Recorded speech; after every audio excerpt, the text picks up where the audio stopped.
नमस्कार, मैं हूँ doctor Jayati and welcome back to Bhagavad Gita quick tips. आज हम बात कर रहे हैं डिस्ट्रक्शन के बारे में।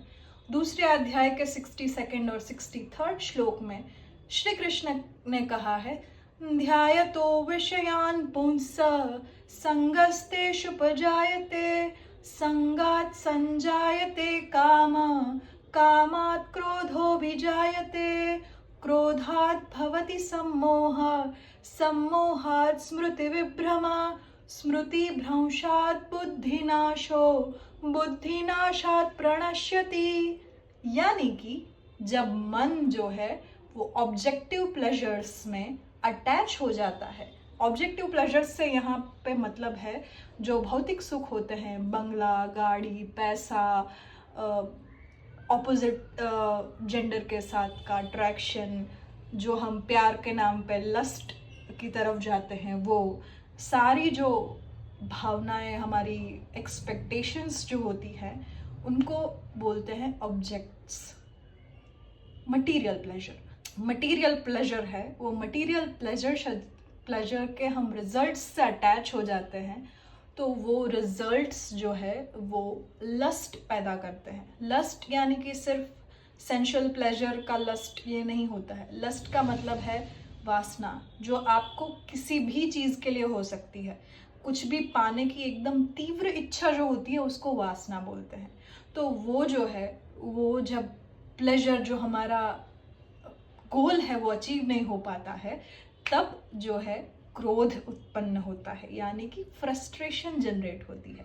इसको हम एंगर नहीं बोलते हैं क्योंकि एंगर जो होता है वो सेम रीज़न से ही होता है, पर ये जो है कुछ नहीं हो पाने की वजह से जो एक्सट्रीम लेवल का एंगर है, जो अंदर से आग भभूक रही है, उसको बोलते हैं फ्रस्ट्रेशन। जो फ्रस्ट्रेशन होता है वो हमारी इंटेलेक्चुअल एबिलिटीज़ को सप्रेस कर देता है। यानी कि जब हम गुस्से में होते हैं तब हमारी लॉजिक लगाने की जो कैपेसिटी होती है वो बहुत कम हो जाती है। इसलिए आगे जब हमें कोई डिसीजन लेना होता है तो वो डिसीजन हम गलत लेते हैं मोस्ट टाइम्स। इसलिए बोला है सम्मोहात् स्मृति विभ्रमा स्मृति भ्रंशात् बुद्धिनाशो। जब इंटेलेक्चुअल कैपेसिटी कम हो जाती है तब जो विवेक बुद्धि है, जो डिस्क्रिमिनेट करने की जो कैपेसिटी है, वो कम हो जाती है। यानी कि आप अच्छे और बुरे में डिफरेंस नहीं कर पाते हैं, और जब अच्छे और बुरे में डिफरेंस नहीं कर पाते हैं तो प्रोग्रेस होने का पॉइंट ही नहीं है। यानी कि वो प्रोग्रेस की जगह पे डिस्ट्रक्शन की ओर ले जाता है। जब बुद्धि का नाश होता है तब विनाश आता है। इसलिए हिंदी में एक कहावत है, विनाश काले विपरीत बुद्धि।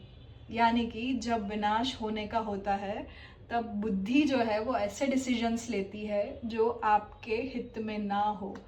इस टाइम पे बड़ों की बात सुन लेनी चाहिए, किसी आपके शुभ चिंतक की बात सुन के डिसीजन लेना चाहिए।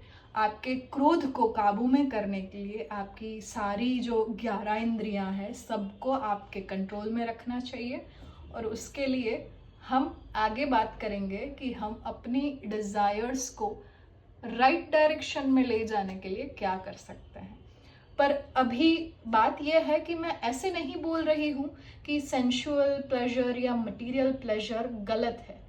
भौतिक कामनाएं जो है वो गलत नहीं है, पर पूरा जीवन भौतिक कामनाओं को सेंटर में रख के आरसू बाजू में जो घूम रहा है, दैट इज़ वेरी रॉन्ग। क्योंकि आप जो आगे का है वो देख ही नहीं पा रहे। आपका एक क्यूबिकल बन गया है जिसमें आपकी सारी कामनाएं पड़ी हुई हैं। मुझे ये बंगला चाहिए, गाड़ी चाहिए, यहाँ जाना है, यहाँ जाना है, यहाँ घूमना है, ऐसी सुंदर स्त्री से शादी करनी है, या ऐसे सुंदर पुरुष, ऐसे पैसे वाले पुरुष से शादी करनी है, and I have to settle down. तो ये जो रिस्ट्रिक्टेड अप्रोच है जिसमें से आप बाहर नहीं निकल पा रहे हो और वो बाहर निकलने की कोशिश भी नहीं कर रहे हो, दैट इज़ रॉन्ग। वो जो है वो विनाश लाता है। जैसे ही हम ये क्यूबिकल से बाहर निकलने का ट्राई करते हैं, हमारी परसेप्शन को एक्सपैंड करते हैं, वैसे ही हमारा जो थिंकिंग कैपेसिटी है वो बड़ा हो जाता है। यानी कि हम वाइज डिसीजंस लेने के लिए लायक हो जाते हैं। आज के लिए इतना ही, फिर मिलेंगे अगले हफ्ते।